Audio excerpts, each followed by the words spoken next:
இருக்கட்டும், இல்லை air conditioning பிளான்ட்டாக இருக்கட்டும், இல்லை டெக்ஸ்டைல் பிளான்ட்டாக இருக்கட்டும். So what ever the plant, okay.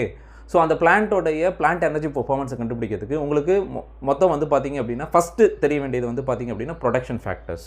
So production factors அப்படின்னா என்ன அப்படின்னா, இப்போ எனி பிளான்ட்டாக இருந்தால் அதுக்குன்னு ஒரு ப்ரொடக்ஷன் ஒன்று இருக்கும், கரெக்டுங்களா?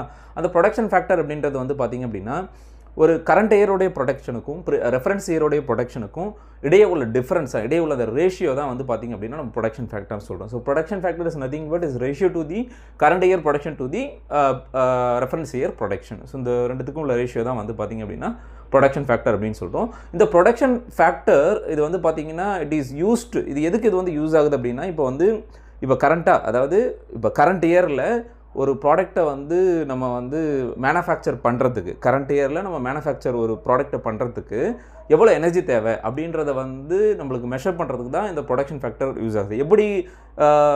எப்படி ஆப்ரேட் ஆனால் அந்த பிளான்ட் அப்படின்னா, ப்ரீவியஸாக எப்படி அந்த பிளான்ட் ஆப்ரேட் ஆச்சோ, பாஸ்டில் எப்படி ஆப்ரேட் ஆச்சோ அந்த மாதிரி ஆப்ரேட் ஆனால் கரண்ட் இயரில் இந்த ப்ரொடக்ஷன் வந்து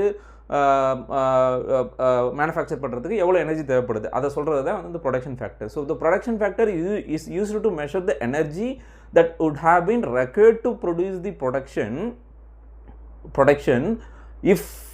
if the plant has been operated in the way as it did in the past. So அதை தான் வந்து நம்ம வந்து ப்ரொடக்ஷன் ஃபேக்டர்னு சொல்கிறோம். ஸோ அந்த ப்ரொடக்ஷன் ஃபேக்டருக்கு நான் சொல்லிட்டேன், இந்த கரண்ட் இயர் ப்ரொடக்ஷனுக்கு ரெஃபரன்ஸ் இயர் ப்ரொடக்ஷனுக்கு இடையில அந்த ரேஷியோ தான் ப்ரொடக்ஷன் ஃபேக்டர். ஸோ ஓகேவா? ஸோ ஃபஸ்ட்டு ப்ரொடக்ஷன் ஃபேக்டர் உங்களுக்கு தெரியணும் பிளான்ட் எனர்ஜி பர்ஃபார்மன்ஸ் கண்டுபிடிக்கிறதுக்கு. ரெண்டாவது, so reference year equivalent energy use. So reference year equivalent energy use அப்படின்னா என்னென்னா, இப்போ இந்த reference year equivalent energy use இதை கண்டுபிடிக்கிறதுக்கு உங்களுக்கு reference year energy use, okay, reference year எனர்ஜிக்கும் ரெஃபரன்ஸ் இயர் எனர்ஜி